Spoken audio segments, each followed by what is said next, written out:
হযরত উমর ইবনে খাত্তাব রাদিয়াল্লাহু তাআলা আনহু বলেন, লা ঈমান লিমান লা আমানাতা লা, যে ব্যক্তির আমানতদারিত্ব নাই সেই ব্যক্তির ঈমান নাই। লা সালাতা লিমান লা তুহুরা লা, আর যার পবিত্রতা নাই তার নামাজ নাই। ওয়ালা দীন লিমান লা সালাতা লা, আর যে ব্যক্তির নামাজ নাই, তার দিন নাই, তার ধর্ম নাই, সে কি মুসলমান না ইহুদি? এটা আসলে যাচাই বাছাই করা হয় নামাজের মাধ্যমে। এই জন্য বলতেছেন লা সালাতা লিমান লা দীন আলা ওয়ালা দীন লিমান লা সালাতা লা, যে ব্যক্তির নামাজ নাই তার দিন ধর্ম কিছুই নাই। ইন্নামা মাউদিউস সালাতি মিনাদ দ্বীন, বলছে দিনের মধ্যে নামাজের স্থান তো এরকম কামাউদিউর রাসি মিনাল জাসাদ, একটা মানুষের শরীরের মধ্যে মাথার স্থান যেরকম, একটা মানুষের শরীরের মধ্যে 3.5 হাত বডির মধ্যে নামাজের মাথার ভূমিকা যেরকম, ঠিক সেরকম ভাবে দিনের মধ্যে নামাজের ভূমিকা ঠিক সেরকম। তো আমি আপনাদের কাছে প্রশ্নে ছুটতে চাই যে একটা মানুষ কি মাথা ছাড়া বাঁচতে পারে কিনা? মাথা ছাড়া কোনো মানুষ বাঁচে? একটা মানুষের যদি গলা থেকে মাথা আলাদা করে দেওয়া হয়, কিছুক্ষণ পর ওর বডিটা লাফাইতে লাফাইতে ওখানেই শেষ হয়ে যাবে, ঠিক কিনা? তো ঠিক সেরকম ভাবে নামাজ যদি কারো দিনের মধ্যে, ধর্মের মধ্যে, আমি ইসলাম ধর্মের মানুষ, আমি মুসলমান, আমার জিন্দেগিতে যদি নামাজ না থাকে, এটা একেবারে সহিহ হাদিস, এটা কোনো জয়ীফ হাদিস না, মুরসাল হাদিস না, একেবারে সহিহ হাদিস। আল্লাহ রাসূল বলেন, ওয়ালা দীন লিমান লা সালাতা লা, যে ব্যক্তি নামাজ পড়ে না তার দিনের মধ্যে কোনো অংশ নাই, তার দিনের মধ্যে কোনো তার অংশ নাই। হযরত উমর ফারুক রাদিয়াল্লাহু তাআলা আনহুর এক সময় নামাজ পড়াচ্ছেন ইমাম হয়ে, তো এক ইহুদি হযরত উমর ফারুক রাদিয়াল্লাহু তাআলা আনহুকে বর্ষা নিক্ষেপ করলেন। তার শরীর থেকে ফিনকি দিয়ে রক্ত প্রবাহিত হতেছিল। যখন তিনি একেবারে দুর্বল, নামাজ থেকে পড়ে যাইতেছিল, তার হুঁশ হারাই যাইতেছিল, ঠিক সেই সময় পিছনে ছিল আব্দুর রহমান ইবনে আউফ, তাকে তার হাত ধরে তাকে সামনে আগায় দিলেন, আর তিনি ওখানেই বেহুশ হয়ে পড়ে গেলেন। যখনই তার হুঁশ ফিরে আসলো, সে বলতেছে, নামাজ আগে ঠিক করো, আমাকে পরে ধরো, আমাকে নিয়ে অত তাড়াহুড়া করার কিছু নাই, তোমরা আগে নামাজটা শেষ করো।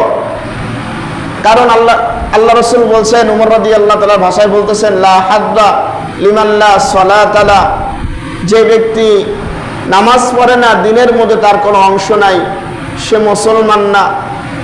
আল্লাহ রাসূল সাল্লাল্লাহু আলাইহি ওয়াসাল্লামের আরেকটা হাদিস থেকে জানতে পারি আমরা, ইন্নাল আহদাল্লাযী বাইনানা ওয়া বাইনাহুমুস সালাতা ফামান তারাকাহা ফাকাদ কাফার, যে বলতেছে আমাদের এবং ইহুদিদের মধ্যে একটাই চুক্তি ছিল, একটাই অঙ্গীকার ছিল, সেটা হলো নামাজ। যে নামাজ পড়ে সে মুসলমান, যে নামাজ পড়ে না সে মুসলমান নয়। আল্লাহ রাসূল সাল্লাল্লাহু আলাইহি ওয়াসাল্লামের আরেকটা হাদিস, বাইনার রাজুলি ওয়া বাইনাশ শিরকি ওয়াল কুফরি তারকুস সালাহ, বলে শিরক এবং কুফরের মধ্যে পার্থক্য হলো, মুমিন এবং শিরক আর কুফরের মধ্যে পার্থক্য হলো নামাজ। যে ব্যক্তি নামাজ পড়ে সে শিরক কুফর থেকে মুক্ত, যে ব্যক্তি নামাজ পড়ে সে শিরক কুফরের মধ্যে লিপ্ত। এই জন্য ভাই, নামাজ বড় দামি। এখন নামাজ তো আমরা পড়ি, নামাজ তো অনেক ধরনের।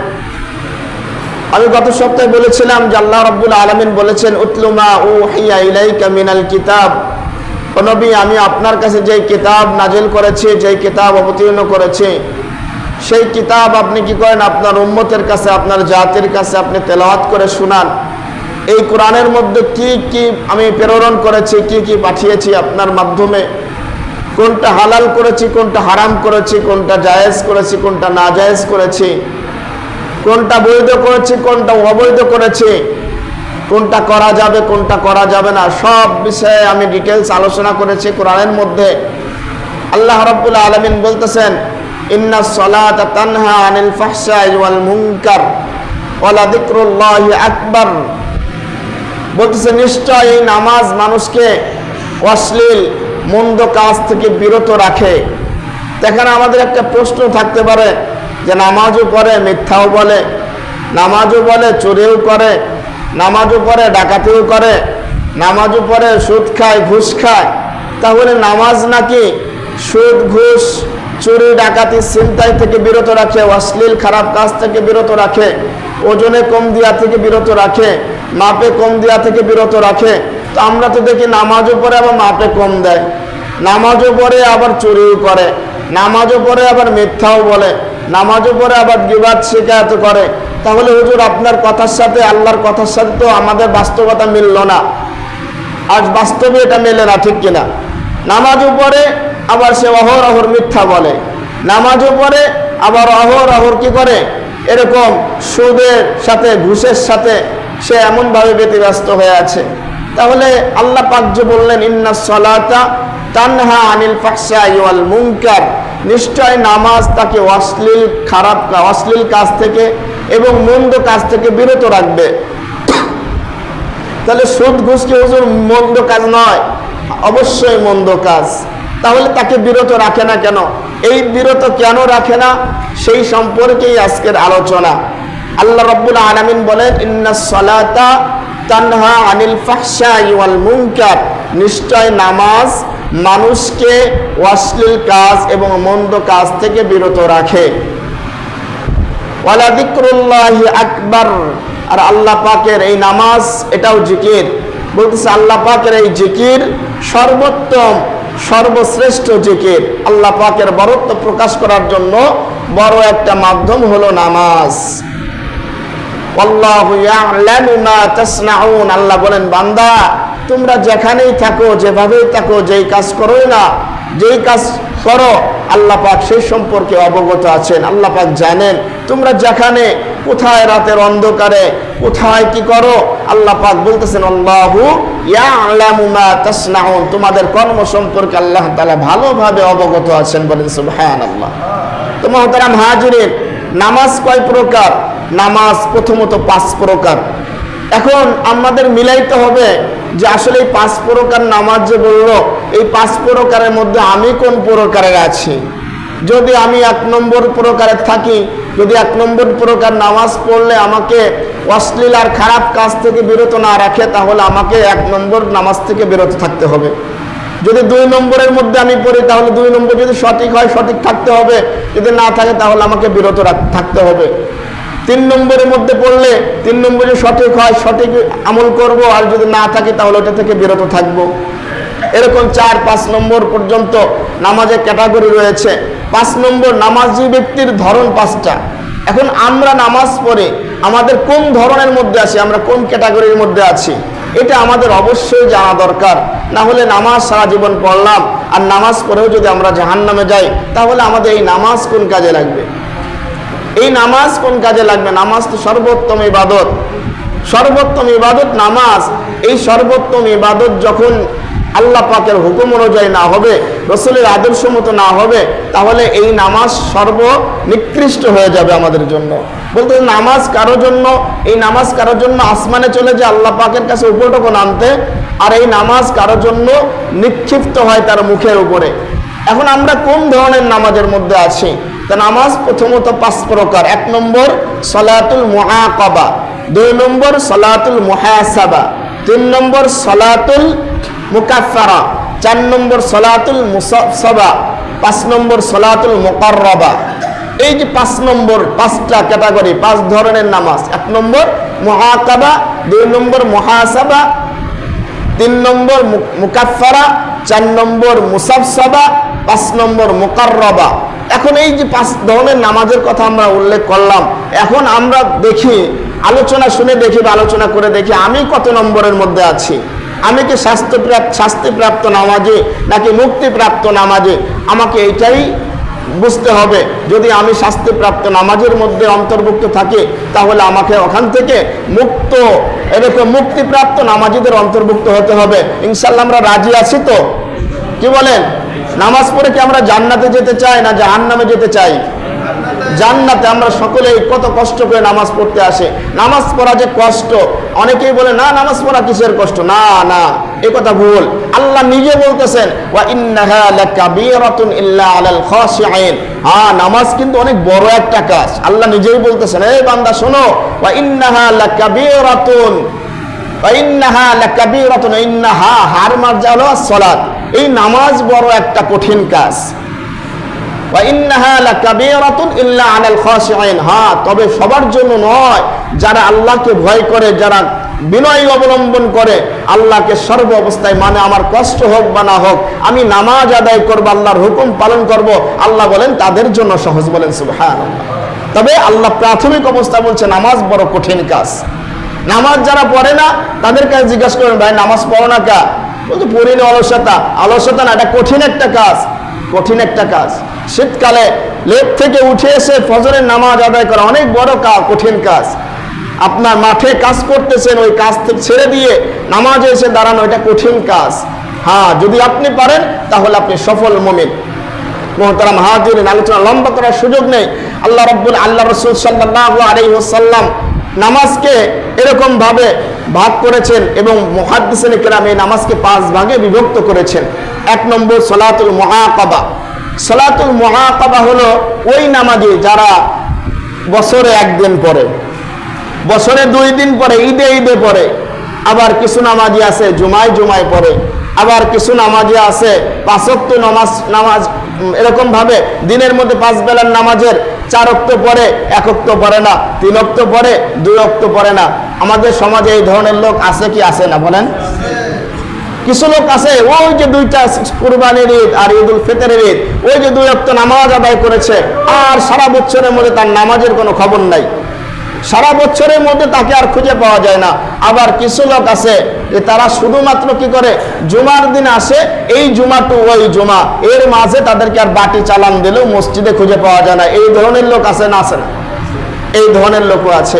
আবার কিছু লোক আছে যে 5 ওয়াক্ত নামাজ তো পড়ে, 4 ওয়াক্ত পড়ে, 1 ওয়াক্ত পড়ে না, বা 3 ওয়াক্ত পড়ে, 2 ওয়াক্ত পড়ে না, ফজর আর ইশা পড়ে না, বা জোহরের নামাজ পড়ে না, সময় পাইলে পড়লাম, না পারলে না পড়লাম।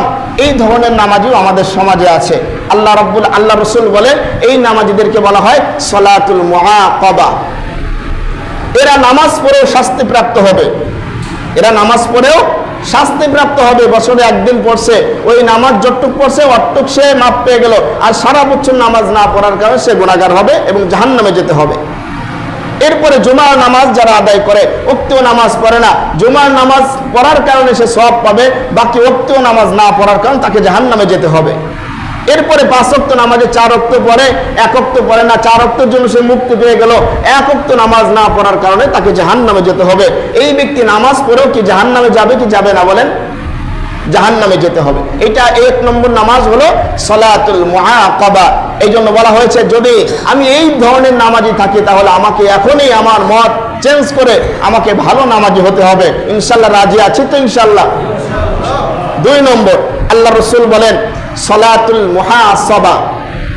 সালাতুল মুহাসাবা, এই সালাতুল মুহাসাবা কারা?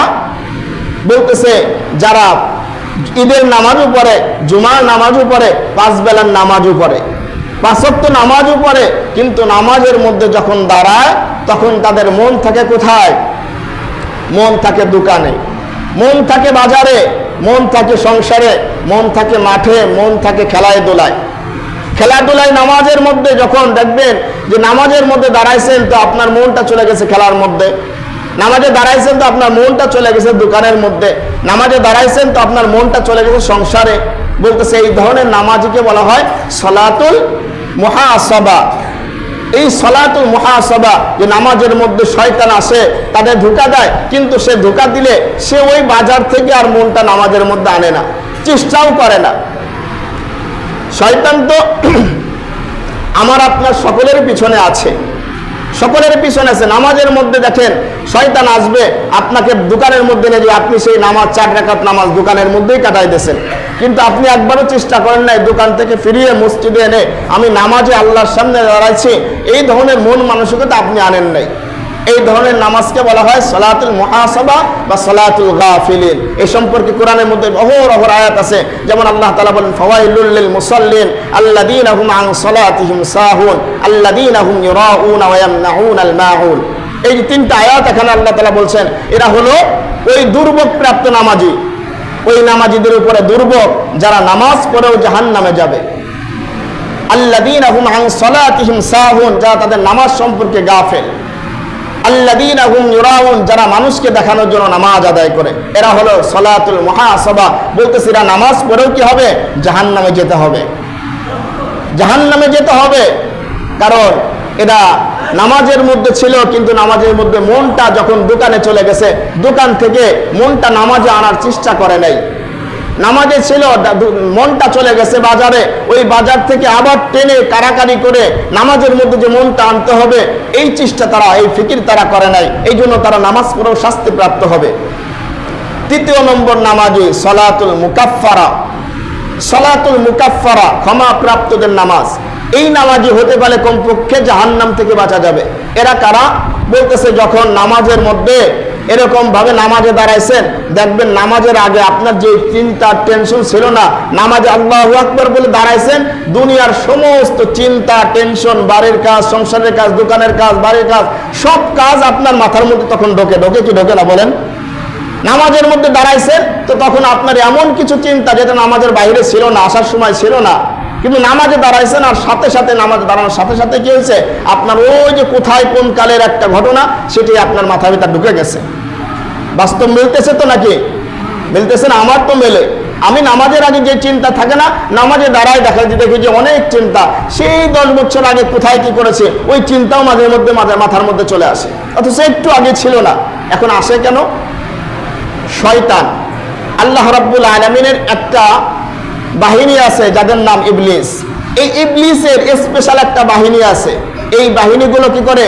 তাদের কাজই হলো যখন মানুষ নামাজে দাঁড়ায় তখন তাদের ভিতরে ওয়াসওয়াসা দিয়া, কুমন্ত্রণা দিয়া, যে নামাজের বাহিরে তাদের মনটাকে নিয়ে যাওয়া, নামাজে যাতে তাদের মনটা না থাকে, নামাজে যাদের মনটা না থাকে। বলতেছে এই জন্য ইমাম গাজালি রহমাতুল্লাহ আলাইহি বলছেন যে আমরা যখন নামাজ আদায় করি তখন তো আমরা আল্লাহ পাকের কাছে আল্লাহু আকবার বলে নামাজে দাঁড়াই, এরপরে কি বলি? সানা পড়ি, এরপরে বলি আউযু বিল্লাহি মিনাশ শাইতানির রাজিম, হে আল্লাহ আমি আপনার কাছে বিতাড়িত শয়তান থেকে আশ্রয় প্রার্থনা করছি। বলি কি বলি না? এই কথা বলার দ্বারা ইমাম গাজালি রহমাতুল্লাহ বলছেন যখন তুমি নামাজের মধ্যে ঢুকলে, এটার উদাহরণ হলো এরকম যে সারা দুনিয়াটা হলো একটা বাড়ি। একটা কি বাড়ি? খেয়াল করে শুনবেন ভাই, যে যারা দুনিয়াটা হলো, যারা জগৎটা হলো একটা বাড়ি, আর এই বাড়ির মালিক হলো স্বয়ং আল্লাহ। আর মুমিন বান্দা, নামাজি বান্দা হলো ওই বাড়ির মালিকের মেহমান। আর শয়তান হলো বাড়ির মালিকের পালিত কুত্তা। পালিত কি? শয়তান কি আল্লাহর একটা মাখলুক না? যেটা বলতে সারা দুনিয়াটা হচ্ছে কি? সারা দুনিয়াটা হচ্ছে একটা বাড়ি, আর এই বাড়ির মালিক হলো স্বয়ং আল্লাহ, আর এই বাড়ির মেহমান হলো মুমিন বান্দারা, আর এই বাড়ির লালিত পালিত কুত্তা হলো শয়তান ইবলিস। ইবলিস হলো আল্লাহ পাকের বাড়ির মালিকের লালিত পালিত কুত্তা। এখন মেহমান যখন যাবে, এটা আমার কথা না, ইমাম গাজালি রহমাতুল্লাহ আলাইহি উদাহরণ দিয়েছে যে মেহমান যখন মালিকের বাড়িতে যায়, হঠাৎ করে যখন ওই মেহমানকে দেখে কুত্তা ঘেউ ঘেউ করে কি করে না বলেন? করে কি করে না? তখন যদি আপনি ওই কুত্তার সাথে কুস্তি করেন, আপনি কুস্তি করে পারবেন? কি বলেন? আপনি কি কুত্তার সাথে ঘেউ ঘেউ করবেন, নাকি বাড়ির মালিককে বলবেন বন্দোবস্ত আমি তোমার বাড়িতে আসছি, তোমার বাড়ির কুকুরকে আগে ঠেকাও? বলে না যে আমি তোমার বাড়িতে মেহমান হয়ে আসছি, তুমি তোমার বাড়ির কুত্তাকে খেদাও, আমি কুত্তার সাথে লড়াই করতে পারবো না। মালিক যখন বলবে হে কুকুর সর, তখন সাথে সাথে কুকুর সরে যাবে। বাড়ির মেহমান কি করবে? মালিকের বাসায় যাইতে, অনায়াসে যাইতে, তার কোনো সমস্যা হবে না, ঠিক কিনা? তো নামাজে যখন আমরা দাঁড়াই, আল্লাহ পাকের কাছে বলি মালিক আমি তোমার বাড়িতে আসছি, আমি তোমার খাস কামরায় আসছি, তোমার বাড়ির যে কুত্তা, ওই কুত্তাটাকে তুমি খেদাও। এই জন্য বলি আউযু বিল্লাহি মিনাশ শাইতানির রাজিম, ও মালিক তোমার ওই বিতাড়িত কুত্তাকে তুমি খেদাও, আমি কিন্তু তোমার খাস কামরায় ঢুকে গেলাম। বলেন সুবহানাল্লাহ। এই জন্য আউযু বিল্লাহি মিনাশ শাইতানির রাজিম পড়তে হয়। এরপরও দেখবেন আউযু বিল্লাহি মিনাশ শাইতানির রাজিম পড়ার পরেও নামাজের মধ্যে আমাদের আবার কুমন্ত্রণা আসে কি আসে না বলেন? আমরা তো সবাই বলি আউযু বিল্লাহি মিনাশ শাইতানির রাজিম বিসমিল্লাহির রহমানির রহিম, এরপর কিরাত পড়ি, কিন্তু এরপরও দেখি কি নামাজে দাঁড়াইছি আর সব ধরনের চিন্তা, টেনশন, পেরেশানি, এরকম ভাবে বাজারের কথা, দোকানের কথা, এরকম ভাবে বাড়ির কথা, সংসারের কথা সব নামাজের মধ্যে আসে না? এখন এই যে এখানে আসলো, এখানেও আল্লাহ রাসূল সাল্লাল্লাহু আলাইহি ওয়াসাল্লামের পদ্ধতি অনুযায়ী ওই কুত্তার সাথে লড়াই করতে হবে নাকি মন গড়া লড়াই করলে হবে বলেন? কুত্তার সাথে কি আপনি কুস্তি করতে পারবেন? কুস্তি করতে পারবেন না।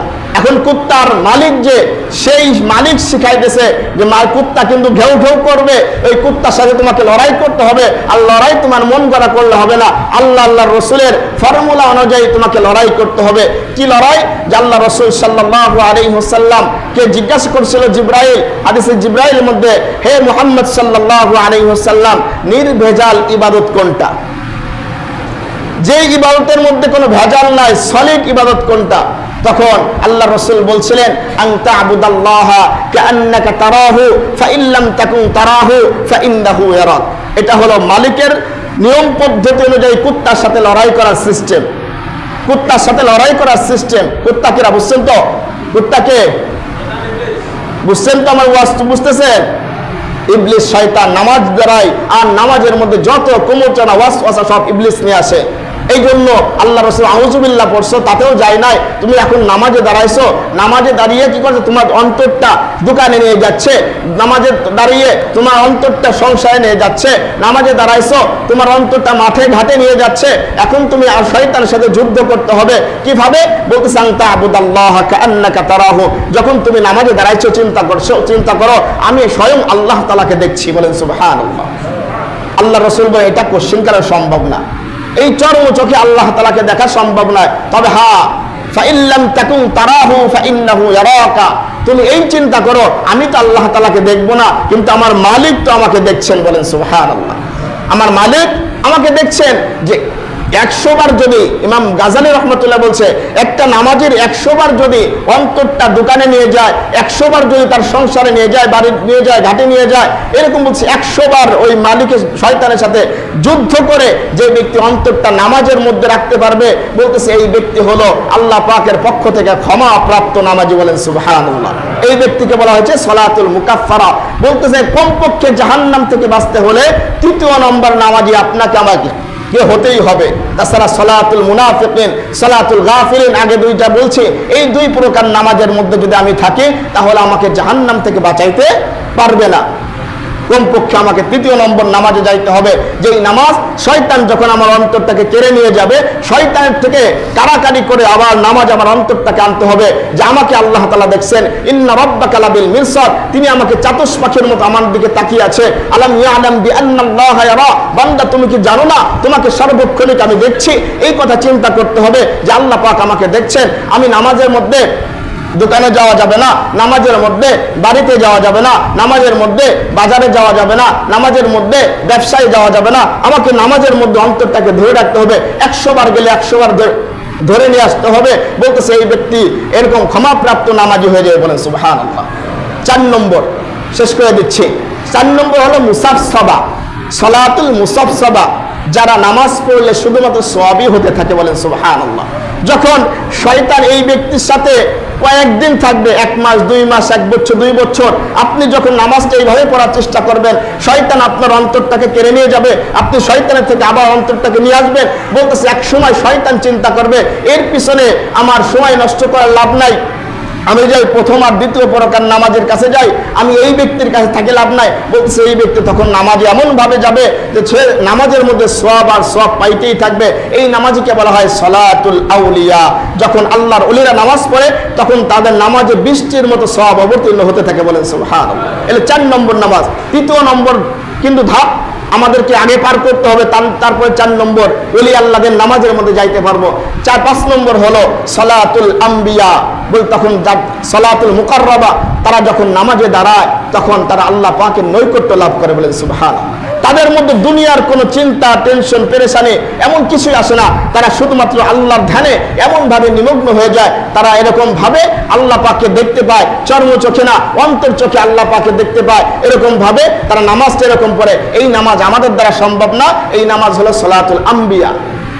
তবে আমাদের দ্বারা সম্ভব সলাতুল আউলিয়া সালাতুল মুকাররাবা, তৃতীয় এবং চতুর্থ প্রকার নামাজি আমাদেরকে হতেই হবে।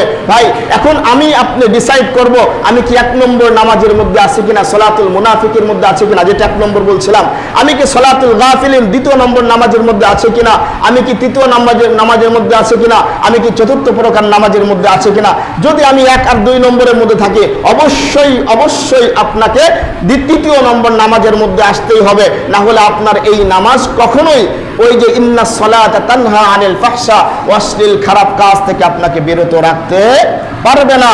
অশ্লীল আর খারাপ কাজ থেকে বিরত রাখবে যখন আপনার নামাজটা 4th নম্বরে যাবে। কত নম্বরে? 4th নম্বর নামাজে যখন আমি হব, তখন আমার দ্বারা চুরি হবে না, আমার দ্বারা জিনা হবে না, আমার দ্বারা এই ডাকাতি হবে না, আমার দ্বারা মিথ্যা, গীবাত, শিকায়েত, সুদ, ঘুষ এইসব চলবে না। আমার দ্বারা তখন শুধু ভালো কাজ চলবে। আমার নামাজ আমাকে সমস্ত অশ্লীল কাজ থেকে